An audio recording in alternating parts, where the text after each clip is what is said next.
Go. Hello, everyone. I'm actually got a book on how to explain this to my son. It's a very worthwhile book. I may suggest it later. But on a positive note, as far as this whole philosophy and the whole work in my entire career, I think today I won because Alan posted in response to Codex that maybe do an approach like this at the end of a markdown document. And to see a clever person involved in the community take it in a completely different place means that, job done in many ways. Because, visual meta is an approach, it's not a technology. So if that was taken up or in different areas, it would be great. So thanks for that, Alan. My pleasure. Thanks for your comment in there. I'm actually, while I'm doing work, I'm thinking about how an MD parser could be extended to try that out. Like it's exciting that there could be an open format in addition to PDF, where PDF is a view or Markdown is a view, but it's a standard format across the board. Yeah, exactly. And Jacob, who is a genius programmer and hence not always available when I would like him to, you know what it's like. He this morning gave me reams of information, some of it that Marcus started going through. And surprise, surprise, one of the things he did was pick up on one of our recent discussions. So in Visual Meta now, he is encoded the entire document. Oh, great. So wow, Jacob, we need to talk. So I'm going to try to put that in the chat. Let me see here now. It's oh, by the way, Alan, I really like the t-shirt. Thanks. Great t-shirt. Yeah, very cool. I mean, it's interesting that what Fred just said, and a side conversation I've had with somebody who I needn't mention by name, but in a sense, trying to explain what things are not, because I'm actually afraid I see this more as an enablement, a pragmatic enablement for us to get from a bad place where we are at the moment in terms of not very good citation and structure to a better place where at an appropriate moment, people in the room will all suddenly know, you know what, we need to sit down, we need to design something properly, but with, intent from the outset. At the moment, what we're rooting around is lots of people who say, there is no problem, I'm happy in this mess I'm sitting in. And I understand, but, and don't feel the need to do anything. And emphatically, this isn't XKCD style. This is not another standard, really. It's leveraging something we've got that, as we know, BibTeX very permissive, and in that sense, actually not that helpful. But it's what there is in the way that the PDF is what there is. And if by glomming some stuff on the side, we can begin to make people see that in the post-paper age, if we could just be a little bit more deliberate in the way we use metadata, then our collective world will be the better for it. Great. It reminds me, this is a simple point for on the reader side of things, but it's something that comes up even in ebooks, and it's frankly annoying. Feels like there should be some, perhaps even a choice in the matter, a setting. But if you're going to have all this extra stuff at the end of a PDF, I'm about to write what you're about to say. Great. Yeah, I want to, it's frustrating to get to the end of an ebook and then have the reader tell me that I'm only 75% of the way through because I haven't actually gone through all the footer material, but I am heuristically done with the book. Yeah. Yeah, exactly. There should be an option to say hide visual meta. Yeah. Yeah. in the wider point, I think you're right. It's a bit like, well, if you're reading a book that has lots of endnotes, finding if the endnotes are a third of the book, you get 66% of the way through, and either you're thinking, well, I've got seen off. I thought there's a bit more here, or Right. you realize, oh, I've had my trajectory set all wrong in reading this. I It- always crack the spine in a book like that. When I get to that last bit where there was the extra bit, so I know what it is, but that's a fault, it seems to me, broadly of the whole ebook thing, because it's a classic case. People did what they did, so we have an ebook that's just we've got it's a fairly open system like HTML. They sort of just put it in a cover, and there's not much more sophistication yet.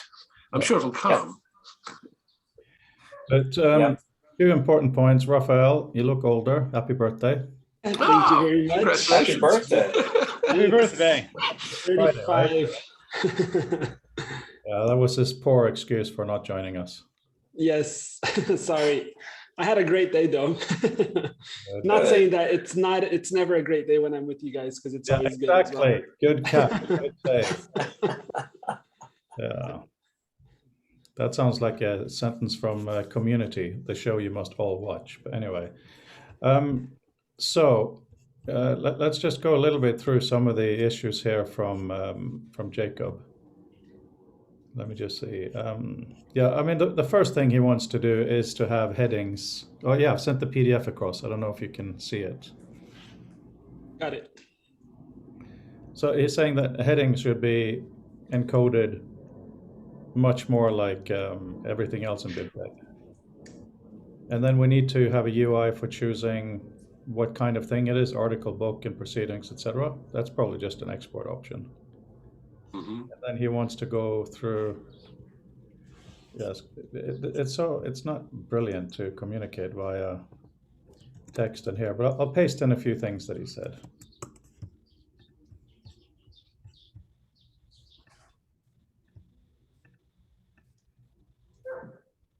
So, in the discussion here, and Peter asked by email if we can not use the word organization for language reasons.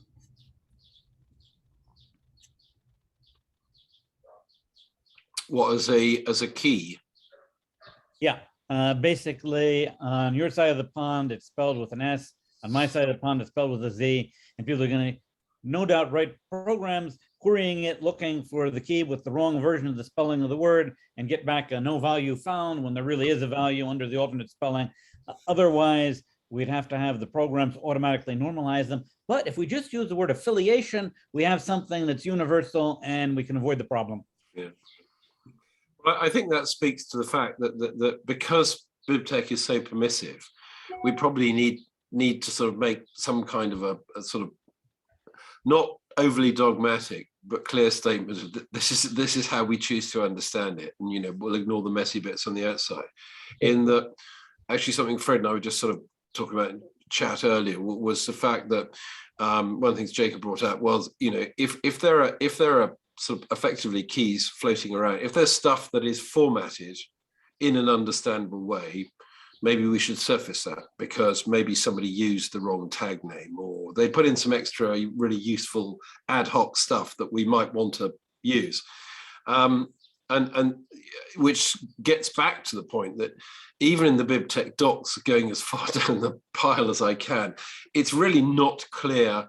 I mean, in a sense, although they mention some tag names, it's still a bit wishy-washy, apart from some very core ones. And even then, this idea of the different @ names was really a way to hint to parsers that if I'm talking about a book, well, I should expect the following bits of information. But again, it's a very loosely organized thing. And bizarrely, for the time at which it was written, it just has no concept of the online world, and which is a major failing, both in terms of things like ebooks, where you may not have pages anymore, and in terms of websites and blogs and all this sort of stuff. On the ebook front, what's like the the reference? What's the institution or conference, or who's taking care of EPUB, basically? That's my question. Great question. Kind of a steering committee or something, isn't it? You know what, my quick impression of this, and there are a couple books on this, Breaking the Page is a lot about what can be done in ebooks, but my understanding is, oh gosh, by the time the ebooks came around, it's so dominated by Apple and Amazon. I would be shocked almost if there was an actual committee that had any force. So there's EPUB, there's Mobi, then there's the open format. So it's kind of stale then. Yeah. Because there's no incentive for either Apple or Amazon to work on it or create the standard, or, you know, upgrade it and really make it, you know, make it really an electronic publication. Because right now it's just simple HTML, XML files, and it's horrible. There's so much potential to it. And there's also a problem that it's putting in two ways. And well, things like Breaking the Page, there are really cool things you could do with what would have been a book, which is great. But that doesn't mean that in probably 90% of the other cases where, to all intents and purposes, it is a book, having at least some common standards so authors can write stuff. And I'm not really thinking about writing your first unpublished trilogy. I'm actually meaning, you know, more meaningful non-fiction books where you're actually trying to communicate something in an unambiguous way to people. Yeah. There's a perfectly valid reason to have some sort of an overarching standard for that. Well, and I would also argue that the reason why there hasn't been any traction or movement is because, at least for Amazon and then Apple, most of the work was getting licensing rights and convincing the publishers who own the copyright that this is a thing to do. And once that's been done, I don't want to imagine having to fight with the publishers every single time you want to make a small innovation in the presentation. Yeah. So it's really the only chance for ebooks would be in the works that are coming out, you know, or in, however that gets licensed in the future, I don't know, but it would have to be along those lines. In my head, EPUB and PDF should coexist. Yeah. Like if PDF and EPUBs had a baby, this hybrid format, I believe, would need to be the standard. That's what's in my head. And then, you know, there's support for Visual Meta and all these other possibilities, but I don't know. I think those two are supposed to combine some way. 100%. So I registered as a publisher with Apple to publish our book in there, and it's dead. I have an account with Apple. When I log in to look at my apps, I have to go through the screen of being an author. It's completely dead. There's no activity. Nothing's happening. So I think Alan is right with the political issues, financial issues. And Raphael, the whole thing of putting the entire document into Visual Meta, I think could actually do what you say, because a reader could be able to just throw away the entire document. The only issue, of course, is images, but that's an issue you can deal with. Scan for images, see what text is under them, and link it that way, right? Because the thing we discussed, I can't remember if it was Monday or Friday, so you may have missed it, but the thing of showing, for instance, all glossary terms in a document to see which bit of the document are relevant to you. Yes. That's almost impossible to do with PDF, Jacob is telling me. But if we could somehow lift it and have all the content, then it becomes trivial.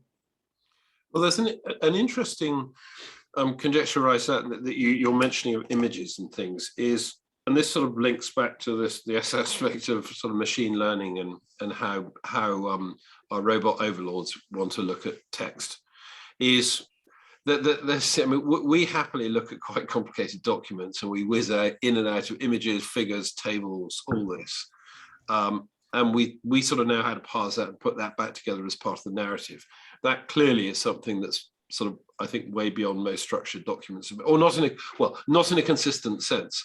I think it's probably a sort of probably an extra credit aspect of our work at the moment that we probably shouldn't dive too much into, except to bear in mind that if we are trying to sort of semi-standardize something, that we don't do it in a way that makes it then really, really hard. to move beyond the body copy and out into these other sort of inflow things that we expect in, you know, that we bring forward from the era of print, but which are not strictly textual. I'm so glad you brought that up, and that may be outside of particular, you know, what we talk about on a regular basis, but I just alluded to that on Twitter, the same kind of thing, that perhaps standoff or something like it could be a way to break out of the declarative deterministic hyperlink. And that also opens the doors to things like, imagine, so I was just thinking about this, instead of linking, if we had a word just called pathing or something better, right? So it wasn't so much, I'm going to link to this document the way that we think of now. If it was pathing, then you could see a version of where, like, I see your face in the video. Right now, it might link to a page about you, right? But a path, a link works in document form. It doesn't necessarily work across media, because you don't necessarily want to go to a document about it, right? It could be that a path is jumping to the other times in this conversation where you say things. You know, I'm still working it out, but yeah, I think that there's a way to think about hyperlinks across media that would have to change from linking to, you know, showing interest in X means that you're going to go to Y or Z or whatever. Yeah, this is the crucial bit. I call this addressing. You cannot address something if you cannot have an address for it. And there are many ways to address something. One can be pointing, one could be physically touching it, one could be through a description of where it is in the world, through some sort of coordinate. So yes, this is crucial. And now that I can come out of the closet as an image person, I not only defend text, because I think this community is doing an amazing thing. You know, we've had image maps in images, right? That was a thing.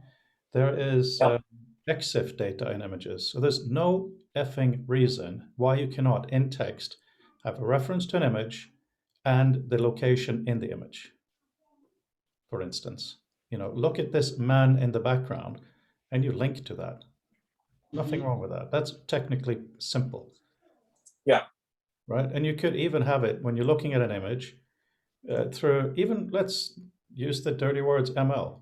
It understands some of what's in the image. Click on the sky to get certain information, or click on the, you know, as I mentioned before, probably talking to this German professor, click on the aircraft on the ground to see its serial number if it was available. You know, click on the engine to see if there's information about that engine, etc. So just a quick thing on, and this is fascinating. A quick note on that, where I think it gets, well, that does solve problems for sure.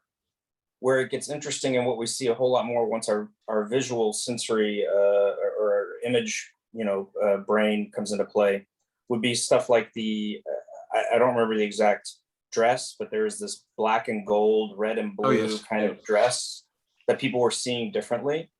And so if you used an image map for that, you would be, you'd be at the pixel level and saying this, you know, this pixel is blue or this pixel is gold, right?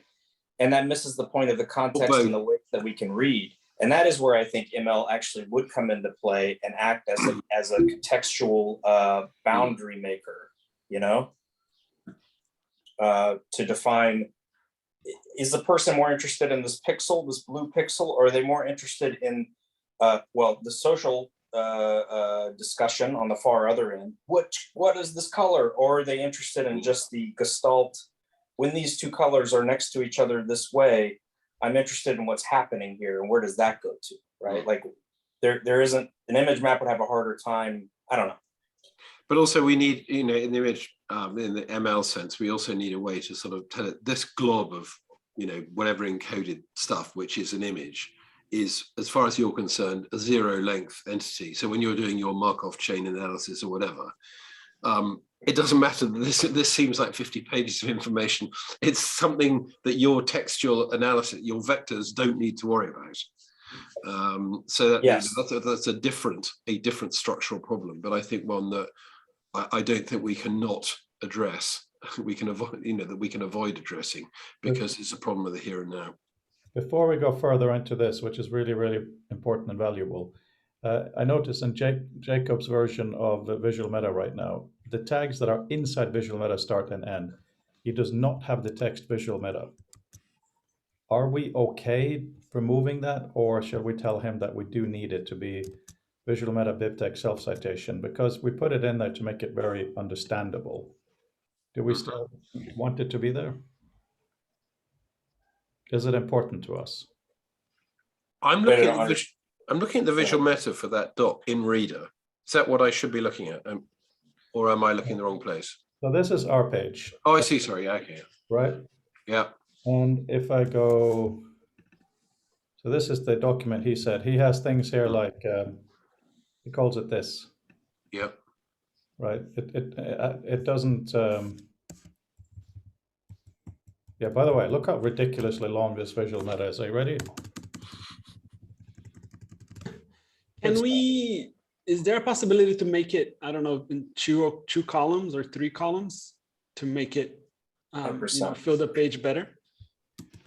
Yeah, maybe. The only issue is sometimes it gets quite long and then it becomes the wrapping issue. Yeah. So Uh, I'm okay with doing it in principle, but also at the same time, there should be an option here that says hide visual meta that's on by default. Yeah. You know, to go back. And also potentially as a non-default but persistable preference to not print visual meta. You know, if you are printing out dead trees, you're absolutely right. I mean, the whole point of putting it there is so it doesn't get lost. And I'm absolutely on board with that, having lived through the early years of visual meta, image metadata, which had a horrendous birth. But it's like, funny enough, I was just previous to this, I was trying to copy the visual meta out of this document in Reader, so I could hack at it in BB Edit, where I could do some, because I was trying to look at some broken patterns and things in it. And that's an interesting sort of challenge at the moment, because would I actually want, the funny thing is, we put the visual meta there so it's seen and not lost. Do I probably want to print it to paper? No, because if I tried to bump up the page size, then the printer subsystem would have a fit of the screaming abdabs, because it wouldn't know where to paginate and stuff. So probably more realistically, knowing that it's a fairly safe textual format, one of the things we might, and is an affordance we might want, is the ability to basically copy the entire visual meta onto the clipboard. Yes. And you could make it sexier and sort of drill down to certain parts. But just to start with, just take all this textual data, so I can put in a code interface, or I can put it into a plain text reader, and I can have it and do other stuff with it. In the initial place where where those who have access to a tool like Reader will still be in the minority, one of the most useful things about people who go the length to produce clean BibTeX for references is actually getting that to reuse it. And one of the ways would be to actually just get that information out, which in itself, enabling people to do that is actually another drawing, because it should make people say, oh, if only the tool that I was using would just take this damn stuff and, hand it off to my reference manager or whatever it is that I'm using to do this. I see Peter's got his hand up. I think one usability issue people might have is deciding what page range they want to print so that they can avoid killing lots of dead trees by printing out the visual meta, which means we don't want them to have to manually go digging to the back of a document to figure out what page the visual meta is starting on. And that would be pages as counted from a printer dialog, as opposed to pages as counted by the normal page numbering scheme within a word processor document. Are you saying printing you'll see only the is- visual meta or only excluding the visual meta right now? What I'm saying is that we might want to either on the very first page, or maybe even on the cover of the book, have a little notation, visual meta starts on page such and such, which would be the actual raw physical page in the document as understood by a printer dialog. So you could just say print from page whatever to avoid the need to think about where it's located. I think The other alternative Yeah, the other yeah. alternative would be to do what some of the computer science textbooks have done when it came to large source code listings, and that was actually split it out into 2 physical volumes so that you'd have the book and then you'd have all of the source code as a separately bound book that could be either purchased and ordered physically if you wanted, or you could just download that from the archive and only buy the physical book that didn't have that in it. So there's a possibility of maybe having the visual meta treated as a physical appendix that can be printed entirely in itself without messing up the printing of the original document if you have them all merged together. Because the problem is you'll have, maybe 5 pages of front matter at the start, then page 1 on the text as labeled at the bottom of the page is actually page 7 in the physical document structure. So I wind up having to go and figure out what that offset is manually, then decide what I'm going to print in the print dialog. And if I get it wrong, I wind up with a couple pages of appendix that I didn't want printed. And it will drive people crazy as a usability thing for visual meta if there isn't a cleaner way to finesse that issue. So like I say, either if we're going to wind up with really large amounts of visual meta, treat that as being a separate mini appendix that could even be, maybe a soft paperback cover print versus a hardcover for the main text. Yeah, but we could just hide it. That the default reader just doesn't show visual meta unless it requests. Well, I think Peter's talking about printed version. Like if I'm I'm talking printing a about people who are book gonna and be it's going in taking with 20 PDF pages version of it. at the end, that's going to increase the cost of the book and increase the difficulty. and everything. So don't print it. If Does PDF have? I'm sure somewhere in a very dark, dusty, unused corner of the PDF spec, there must be something about saying there's stuff in the visual run of this that don't print it. It just absolutely. I'm sure no one's using it and the world took a different thing, but if it's in there, we should leverage it because, like as not, PDF capable document printers, I suspect, it's the kind of thing that maybe is baked in that we don't use. It's worth looking at anyway. But is it implemented though? That's the other problem. It might be in the standard, but Guys, if you you're gotta let in Fred talk. Apple Print Preview or something and you try to apply it, it might not be implemented. Yeah, when it comes to the PDF spec, I'm actually a member of the PDF Association, and the only reason I became a member was to find out how crap it is. Because I asked them in the very beginning of Visual Meta, why don't people embed at least title and author in the get info window? And they explained that you have to do this and that, and it's really, really complicated. So Peter, I think what you're talking about probably exists, but I think it's out of spec for what we're talking about. Because then we change the whole thing from visual to going into it. So that's why I'm just suggesting that the reader applications should hide this. So if you print it, unless you specifically turn on show visual meta, it won't be there to be printed. I would take this issue of print off to, I think the thing to do is at least see, find out if there's something in the PDF spec that actually covers this, which then gets you to the next point saying, well, is anyone actually implementing it?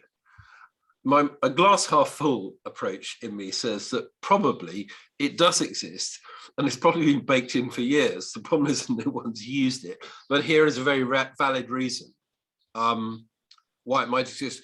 And I think it must be there because one of the big upticks, as I recall, to the take up of PDF was basically the US legal system, the courts saying, right, as of this date, you've got to use PDF.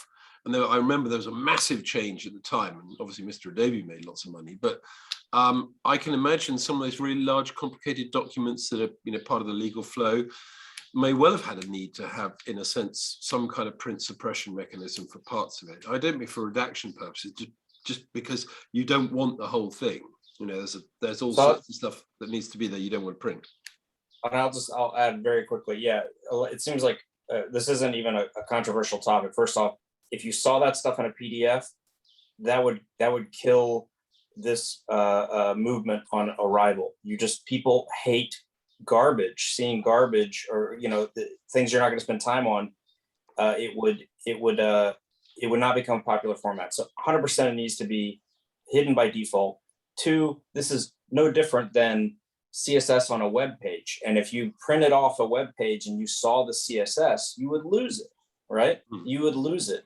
And so to extend the theme a little bit, I would say not only hidden on default, but a button in there that says, like, I want to see visual meta as JSON. I want to see it as a dynamic format. I don't necessarily want to see it in PDF form, because then it's much easier for me to manipulate, or even, as we talked about earlier, view, right? Because I'm not viewing it in PDF form where I have to zoom in to the PDF. I could see it as something that my engine of choice can parse.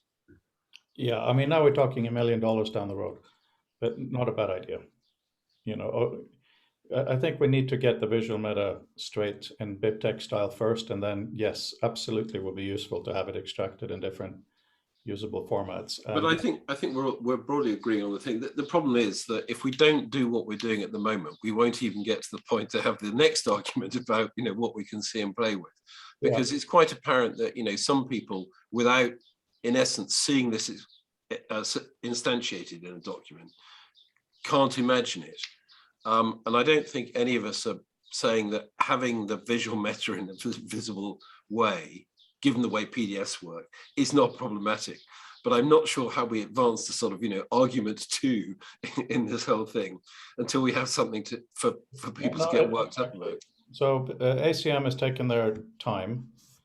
It's quite stressful, but I think we need to reach out to other places now, because, you know, we've made real progress with realizing this, you know, Peter going through and Jacob making things. And of course, I don't think Peter and Jacob are aligned yet. They haven't had a chance to be, but I think we're getting there. And to make this real, we need other publishers. I'm wondering who we can talk to who would find it beneficial to try this. I talked to some Shakespeare people, and they just aren't, you know, they love the whole let's talk about it forever, but they don't feel they have resources to put into it now. Fair enough. So I had a thought, thinking on this very thing, Freud, and I was thinking, well, okay, so who might sort of, in a sense, have some skin in the game or want to do something? And I was thinking around, well, and looking outside the sciences as well. So I was thinking someone like Sage, who do a lot of the social science publishing, who must have people who are doing, you know, digital humanities and things, who must be, you know, actually finding that life is not as simple as it used to be. So that's a name, and I don't know the area particularly well, but it seems to me finding someone who is not in the technical / sciences camp, but, you know, has a reason to cope with some of this emergent, you know, post-print world, might be a fruitful place. So I think it's probably a matter of trying to narrow down some suspects and then finding someone we know who can go and make the conversation with them. Because I suspect for a lot of people, a lot of publishers, it'll just be extra work. And I totally get that. But having someone who is emphatically not coming at, you know, who has little understanding or concept of code in their general working life, but who needs the affordances that what we're talking about would give them, would seem to me a possibly fruitful route. I delight in having bad ideas because it changes the dynamic of conversation. I think it makes it permissible for other people to have it. So here's my bad idea. As just a way of thinking, Sci-Hub, right? Like, or even people that are on the side of Sci-Hub, which would be the opposite of Elsevier, right? The folks that are like, hey, this stuff should be open, or, you know, we don't have firewalls. Sci-Hub, obviously, well, it's kind of like a Pirate Bay for science papers. Probably not a good idea, but it would be interesting to say of the groups that are open to free and open, saying, hey, why don't you try this out? And popularize it as a format for that reason, to then get adopted by the ones that are behind firewalls. yeah, I'm just looking at Sci-Hub right now. I think that's interesting. They have a link to Crossref, which is also very interesting. One thing that sort of, you know, and sticking within the framing that Alan gave us his question, is that I would be leery of doing something with good intent that causes those who see this as a threat to IP type, but basically who see this as an existential money threat, as opposed to anything else, might muddy the waters for us. I mean, it's an annoying thing to even have to think about, but just like having to work with No, PBS, that's a very fair it's point. kind of where we are. So if we scare people off, and I do know, thinking back to that guy that you asked to a future text, Freud, who was from Elsevier, and I think inside the mothership there are plenty of people who are sort of, in a sense, having some of the same thoughts that we need to do better. Well, So it's yeah, no, I pushing think on those doors. absolutely right. We don't want to make enemies, and I think Peter had a similar point because his hand came up and down. But so here's the thing: on the 9th of December this year, I'm doing a presentation with Vint and Ismail to the International Summit of the Book. The 9th of December. Okay, it's the anniversary of Doug's demo, so it's a nice day. It just happened to be on that day. So let's look at it from a completely different perspective. I'm a bit, as any entrepreneur or whatever you want to call it, I'm a bit desperate to market author. I need to make a little bit of money soon. So sometimes I'm all, oh no, no one will love it. And then I get user emails and they love it. I will probably forward that side of my world, try to do some marketing around the thing of something along the lines of maybe the most powerful way is to teach how to learn about concepts and automatically publish it to PDF for your teacher, some kind of a big statement. So I'm wondering, what can we do within a reasonable amount of resources to, let's say, have a demo of a full workflow of this? So let's, as separate from having other organizations involved, to really show something on the 9th that we can then share the link of the presentation to the world, where we just literally remove people's socks. There's so much potential, especially in these conversations, and we have the basic infrastructure for it. So that's great. The first question would be scope, and in the narrative you want to tell, like, is this across documents first off, like we've seen with the demos for ACM, or are you interested in showing what can be done within a single document? I'm interested in us as a community to define that, and I think my own safety blanket really was inside a document, but I think we're past that. I think my research for my PhD has shown that the number one issue students have is understanding how things connect. So that will necessarily mean inter-document connections. So if we can demonstrate a walkthrough of a student sitting down, learning a thing, having these really wild interactions to follow their intuition and their sparked little points of curiosity, that can then be, we can say this was premiered by Vint and blah, blah, blah at the summit of the book. You got to check it out, that kind of thing. Good idea. Yeah. Interesting. And if we have months, that means we can actually build something, right? And it also means we can fake things. Like, what? It sort of like with Douglas Engelbart, even though a lot of that mostly worked, you could fake things. Yeah, we can, but I mean, I see there are hands up here, but I just want to say the thing that I think is really, really lovely now is the Tools for Thought hashtag thing. People are actually looking at that as a real thing. So I think that if we do stuff, there is real scope for involving these different aspects of that community. So on the day, and a lot of them may even want to be in the room, so to speak, and be part of this. And, like Peter has written a parser for this, maybe Codex editor, or I forget his real name. What's his real name? Ian? Yeah, Ian, that's right. He may have an import or an export, just make something real for that day. Deadlines make things happen, right? Love it. Okay. Yeah, Mark, Peter. Okay. Yeah, I mean, a couple of things I thought about. One is that I had considered, now it's sort of basically, gone away to the library to die, would be to reapproach my thesis and effectively recreate it as much as I can, with the intent of it being a visual method doc, which is an opportunity to reflect on some of the challenges, which there will be some, but it's a step of actually getting involved in the doing of it.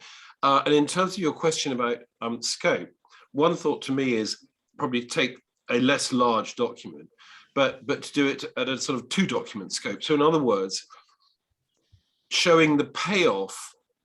So if we just do it in 1 document, that's fine. We get all the super stuff. But another part of the payoff is the next time, or somebody else using the document, what they take from the enhanced structure that has been created by the VM approach, because I think that's another very important building block, because that's part of where you get the drawing. So you not only get all the interesting things you've discussed in terms of the sort of pedagogic process, but also that as more people sort of use the system, you have cleaner data. And if nothing else, things that were just hard, difficult, and boring are no longer so, which you might say, if nothing else, frees you up time to do more interesting things in terms of pour more love and interest into what you're actually writing about. And I think that's actually quite a non-trivial step forward. So doing something where you basically start the second document informed by the first, and in terms of the faking, you may have, here are some other ones we made as well. But so you do the first loop and said, now the fun starts, because when I start over and I take things such as this process creates, look how much richer the process gets. Because I think a lot of people won't see that without being shown to them, and in a very literal form. Hand up, but I can't see other hands given that I'm talking from my iPad. Anybody else got anything? Yeah, Peter is handing. What's that? Yeah, Peter has his hand up. Oh, go for it. As Peter. I go talking with my mute button click, so no one heard what I was saying. Okay. Starting over again. One thing I'm thinking about is the whole QR code system and how that provides a way for different apps to sort of exchange data without going through a clipboard, but doing it visually. And I'm wondering whether you could have a Visual Meta powered app dynamically generate a QR code to represent an index into its Visual Meta, so that another app could snap the image of that and then go off through the ecosystem and pull the content that you cared about in. So sort of like whatever is currently on the clipboard. Let's say I've selected a few different entities in my diet. Let's say I'm going through a Visual Meta item. Maybe we've augmented it so there are little icons attached to people, organizations, projects, books, things like that, learn the text. And we had a multi-selection clipboard so that you were able to flag a dozen or so of them as you're skimming through the book. Then we go off on a server or on IPFS, put all of the Visual Meta from that collection, and then on the reader device, display a QR code corresponding to that network location, representing whatever we've chosen to look at, or some filtered view of the Visual Meta. And then another Visual Meta supporting app can go out and pull that content and only that content in to make use of it in some interesting way. Oh, yeah. Raising hand. Comment? Go on. Thanks. I'll just very quickly to comment on that part. That reminds me of like something I've always wanted to see, and still believe is maybe the future of the web or something, would be that instead of writing articles, we write hubs of ideas and interests, and allow a person to go from, say you're starting with, you enter into the hub through Arnold Schwarzenegger and Mars, and then you wind up over to Elon Musk, and then you wind up over to, I don't know, genetic engineering, and you have this very weird personal path, right? Sharing a QR code of saying like, here is my path of this representation would be really fantastic. But putting that aside for the moment, I think what's more important with the idea of the demo is to even put aside the product and the particular ideas and try and identify what is the story, what is the pain. In this case, we know it's a student. You know, you mentioned interconnected docs, but identifying, because this is the way that you win the audience. You don't win the audience with, hey, wouldn't this be cool? And hey, you can do this now. you win the audience by saying, here's the story that we're going to tell. And if it's a pain that they've experienced before, can imagine, that's where you go. And then you can take it on from there. So I'd stress figuring out what that is, because there's so many points of insertion and innovation once you've kind of settled on what are they trying to do. Yes. Yeah, absolutely. Yeah, Mark. Yeah. Yeah, with that in mind, that I think part of the central story, and so where I remember part of the sort of the genesis story of sort of visual meta goes back to, it is just actually the balked nature of citations. So it always has been a pain in the ass to do, and if anything, it's just got worse because we now have all sorts of things that grew up after the time the citation systems were invented. And one of two things happens in that is either people just don't bother at all. I mean, in other words, they just put any old rubbish in, or you know, they don't, or they just don't engage. And so I think, given that, I think to me needs to be part of the tent pole. We can dress it up with sort of more attractive elements to draw people in. But I think that is the central part of what visual meta, as it stands now, is actually delivering, as opposed to the many interesting things we just talked about that I think can build upon it. So, but unless a reasonable number of people are even just agree that this is not a completely stupid idea in the first place, it's harder to go too much further. I mean, there will be the converts in the room who can see the big picture, but a lot of people, from my experience, won't. In fact, all they'll see is reasons to not like it. so But sorry, Mark. yeah, I'm sorry. Final point was to just say that, but if we can address the pedagogic aspect, which is fine, except that is actually quite a small number of people who are in this audience at the time, because they may not be actively teaching, but it's very important. But the wider aspect of just a sort of making the point that better citation quality is just, you know, another face of metadata. Yeah, absolutely. And we all have that problem. So that's where you bridge out to the wider audience. But the bit that we can show is what's been done in terms of the academic citation. Before my head falls off. Yes, and as a student right now doing write-up, the two last comments really are part of what I'm dealing with. So writing a PhD thesis is very easy in terms of the headline stuff. It becomes more and more difficult as you have to justify things / citations. So I'm trying to build into author a way where I can, under each heading, write down what I'm trying to say here is so-and-so, stuff that has been agreed with my supervisors that can be toggled on and off. So that's a step from actual PhD writing issue and normal student writing. So why I'm bringing it up now is we have a means in visual meta to say a lot about each paragraph heading. This is the name of the heading, this is the level, but also we can say this is who wrote it in the case of multi-authored work. But we can do more. We can actually have a subhead that can be toggled. We can have a this is what I'm actually saying here thing, plus addressability. So it really should become trivial to at least cite a paragraph in a document, a heading, not a paragraph, a heading. Could do, I guess, for paragraphs too. So to do the kind of threading that you're talking about, but also because hypertext is all about little pieces going together. Scholarly writing is about big documents coming together, right?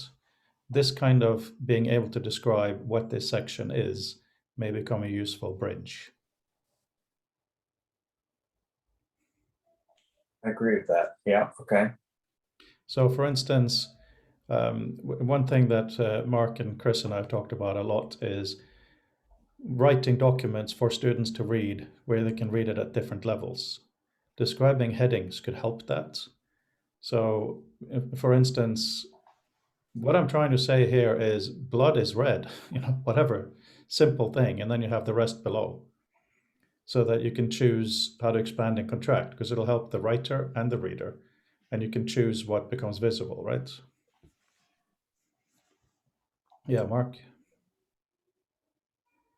Yeah, I'd add to that in that also another thing is you, in a sense, because we're in the metadata domain, is doing things like showing sort of intent in your linkage. So the point is, I'm citing Tim Berners-Lee's World Wide Web paper because I'll get shouted at if I don't assume that you don't know it, but it's there in case any reader doesn't.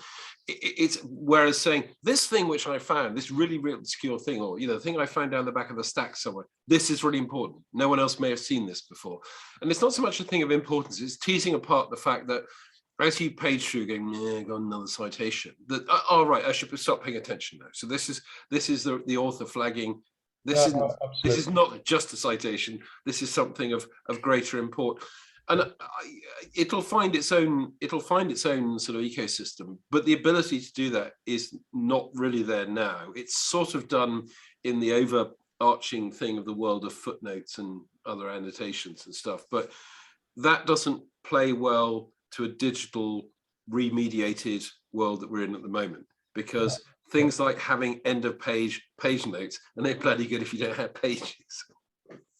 Yeah, I mean, I think we'll have pages, but one dream, of course, of the very early days is you create a PDF, and the visual meta describes it to the point where if the reader is enraged because you're using a different academic style, they just press a button and it reformats the document, at least in terms of how the reference section is laid out. I thought you were going to say it zooms you to the last page and you can relax and go do something else.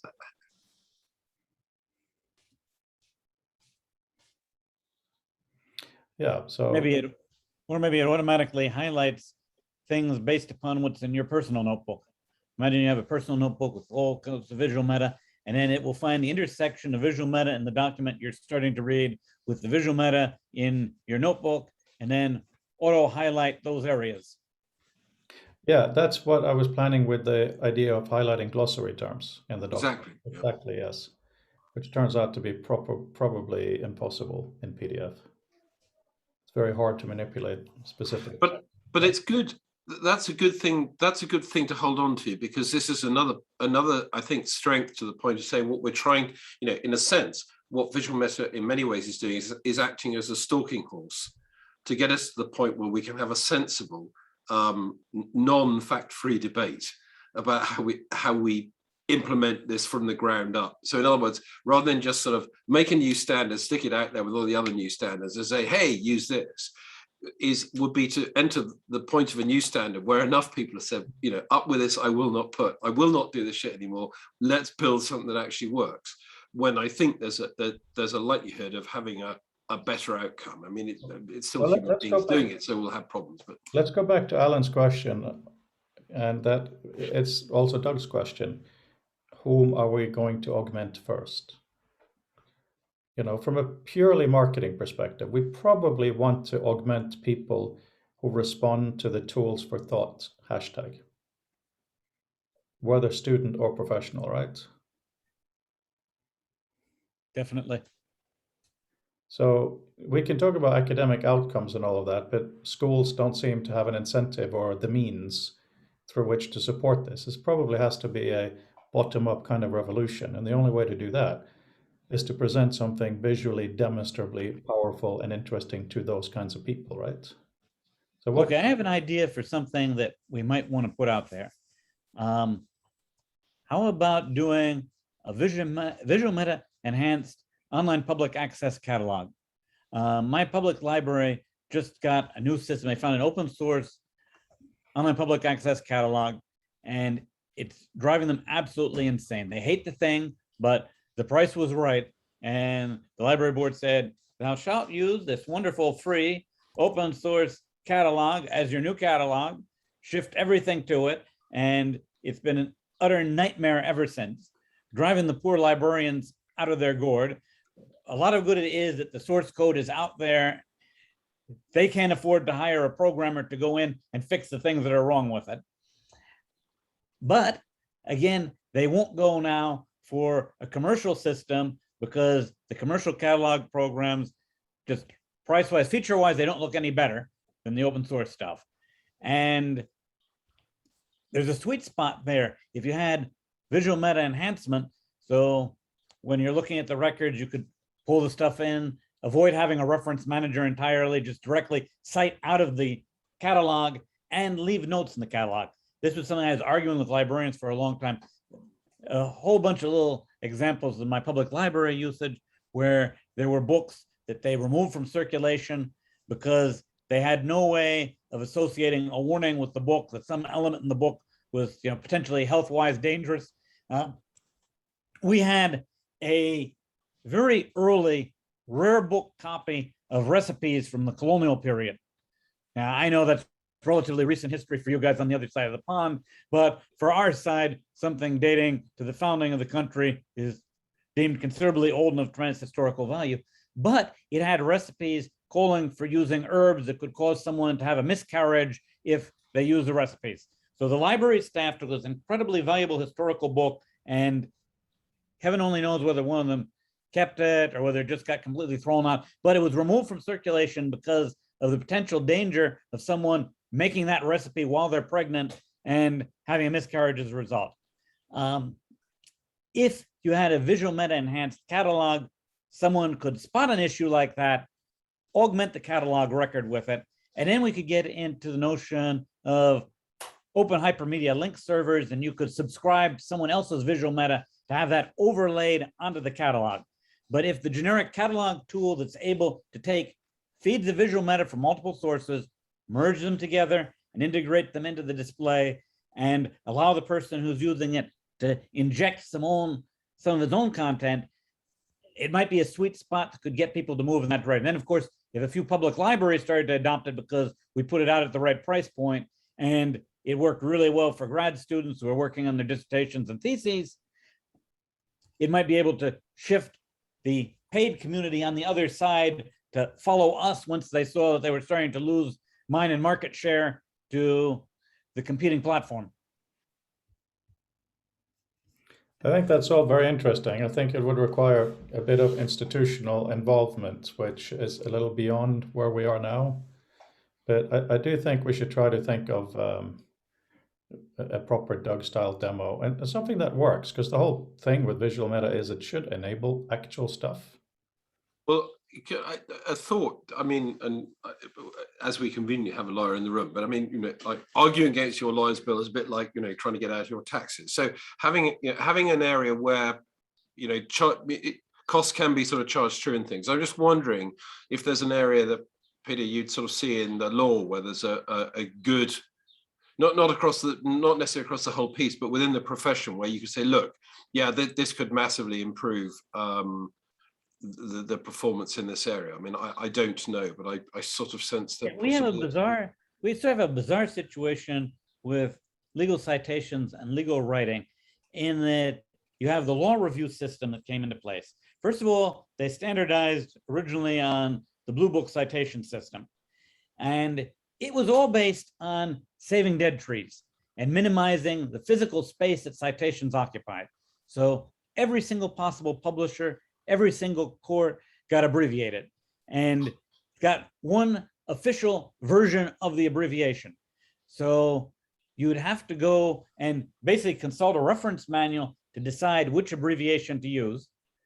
And if you got it wrong, it would render your work almost unusable. Therefore, the law schools set up their law school law magazines, and they called them law reviews.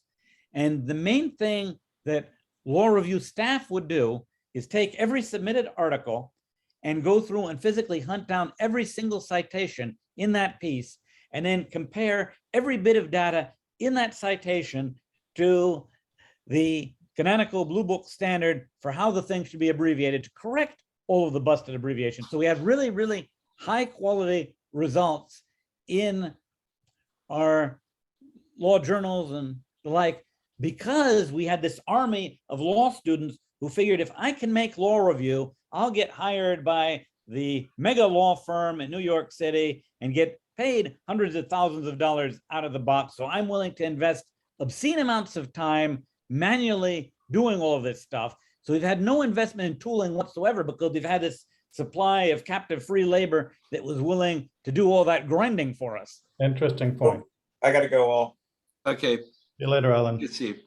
But I do wonder, Peter, is there, stepping back from the pure citational aspect, I'm just wondering, would there be any sort of particular areas of law where, over and above the citation structure, that the sort of the potential flexibility and extensibility of visual meta might offer a sort of, offer some low-hanging fruit? I think probably for infirm brief banks and writing databases. So what you'll have with the firm is they will basically save every brief on a given topic, and then they'll try to go through that bank of briefs and find the snippets of argument that successfully won cases. So they'll have all of the previous filings that they had, and they'll have them rank, here are all the ones that got tossed out of court. We don't even need to really keep these other than as a negative example of what not to do before a particular judge. And then we have the ones that won. And then you'll take the one that won and give that to the young lawyer and tell him, okay, update what's in this, but keep the structure because we know this is the winning argument. Just make sure that none of the little sidey bits got out of date or replaced by more current cases. If there's a more current case, swap in the more current one. So if you had, basically it'd be a groupware editor for legal professionals to go scraping bits from previous documents to paste them into future documents. So you want to have some way to provide a little bit of a structure to it and get the citations moving along with the heading structures. So Peter, along those lines, as Mark reflected on earlier, it looks like it was the lawyers who made PDF a standard because it was frozen. Maybe it can indeed. And we wanted everything to look like the dead tree copies of things. Yes. So maybe this can now be the time. This could maybe be our marketing slogan, so to speak. It's now the lawyers making PDF deeper because that's useful for them. We should try to get Megan to sit in on a talk on that. She'd have a lot of useful insight there. There's also a bridge across. Get her back, get her back. Yeah, because I was just in contact with her like a week and a half ago, and she just finished writing her law PhD submission and getting that handed off. So she's decompressing a little bit now, but she'll be able to come up for air and re-engage in the early fall. Yeah. There's a bleed over from what Peter's describing. My wife's just retired, having been a sort of company lawyer. So I work on the company side rather than a legal service side of the fence. But the same sort of thing applies. So you need this effectively library of. So we're really into the knowledge management sphere. So there's I see a nice crawl way out. So it's starting with something akin to what Peter's just mentioned, where it's a small enough ball we can get our hands around, but it has, interesting from that, you can very rapidly sort of basically say, well, if you can do this method with this, all these other closely aligned things to it can benefit the same, which sort of gets us out of the thing of having to build a massively scoped demo to start with. Yeah, I think you're better demonstrating generic tools. So have the notion of a editor authoring component to walk you through some arbitrary schema and have the schema be as close to something that's simple and human understandable as possible. When you start getting into what low-level data types and representations are, it just turns off your non-programmer knowledge worker. You want something just, the notion, it would be good enough if it was just at the level of names, lists, places, people, keep it very, very high level. And then this is going to have these required elements and these optional elements. And then be able to say, okay, now we're getting a whole bunch that are like this. So I'd use prototype-based inheritance and basically take any piece of visual meta that could become the exemplar that would be used to generate more things like it. So it sort of be like, you've got a piece of visual meta, tell it, okay, throw out all the specifics and just show me what the structure of this bit of visual meta is as fill-in fields. Now I'm going to fill them in and stamp off more copies. And something that occurred to me as you were saying that is, so one area of tool you might want is so for emphatically, I mean, as Fred's demonstrated with his tools, you can make tools that create this, but especially in a large established field, for instance, the law, you already have a vast body of work. So it seems to me that a separate tool is the kind of thing that rapidly generates clean metadata for existing material, which may look, from a distance, it may look as though the outputs, in a sense, might be the same as something that you're creating de novo. But the task with the existing stuff is you have basically you have a massive trove already, and you need to leverage the new form. You need to get your hands around that as quickly as possible. So that's just, this idea is not fully formed, but I sort of sense that now we're getting to a sense where we have a rough feel for what the visual meta is going to look like. That's another type of demo that and we might want to do our own BibTeX parser. I tried the off-the-shelf BibTeX parser, and throwing its example pieces of BibTeX into it worked beautifully, but throwing some of Mark's into it, it spit it out and failed to digest it, even though it wouldn't tell me why. And of course, the depth of the BibTeX parser, God only knows what it is in there that's tripping it. But I think, and again, as we've already said, but I mean, I think it's worth reinforcing the fact that I think it's perfect, given that it's a permissive format. I don't see there any reason where, in effect, we're creating an entirely new skein of reference data, that we can't be a bit more prescriptive in the sort of format that's allowed, in order to make, if nothing else, to make the parsing, less sort of loose-edged. Because the problem with a really permissive system is that eventually you always end up with these edge cases where it doesn't quite work. And I think, given that we've given a fair degree of thought as to what's important, so the fact is, actually writing first name last name looks lovely on the page, but it's stuff all used to anything mechanical, because you can't really read so that. I have to go, but I'll leave this open if you want to have a few more minutes. Is that cool? I'm gonna go cook. I gotta make some food. Yeah. Well, it's my mother's birthday, so I want to take her out. Oh, okay.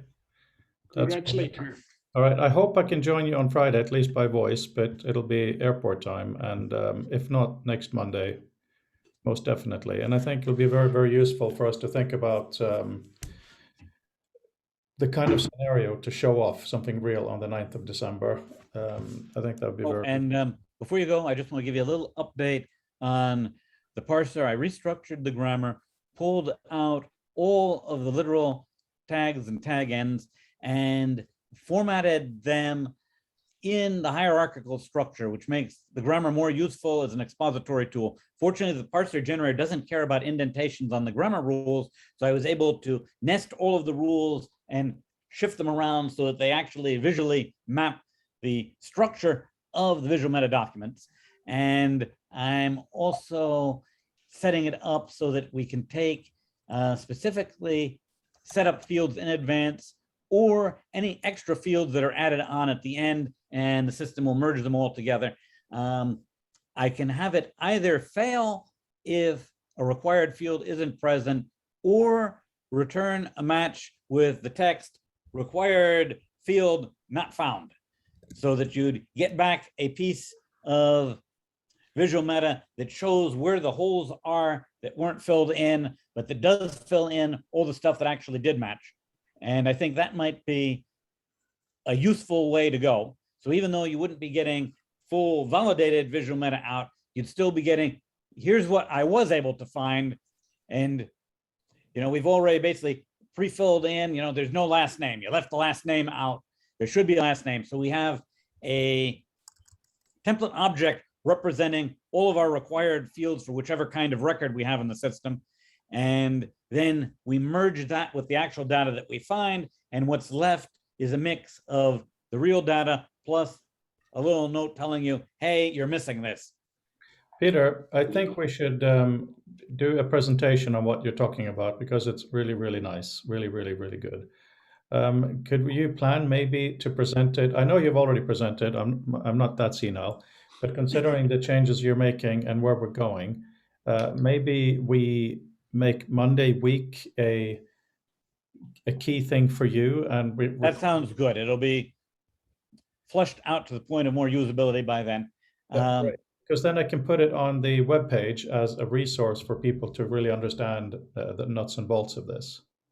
And then if I'm unable to parse with the standard off-the-shelf BibTeX parser, I can still extract the fields and values from it in a general sense and pull that data in.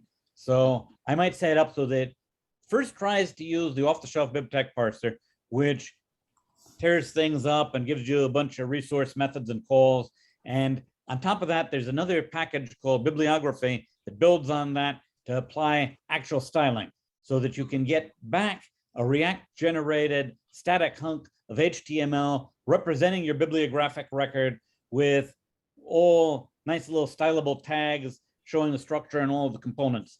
So if the parser is able to recognize the BibTeX metadata, Yeah. Sorry, it Peter. can generate that automatically. Going through it when my head Peter, can be there. Peter, a very quick one for you whilst people are dropping off is that I really like the idea of capturing something that we in the sense that Okay, I got to run. Please Yeah, just say when you that can. we know Okay. should be there. In a sense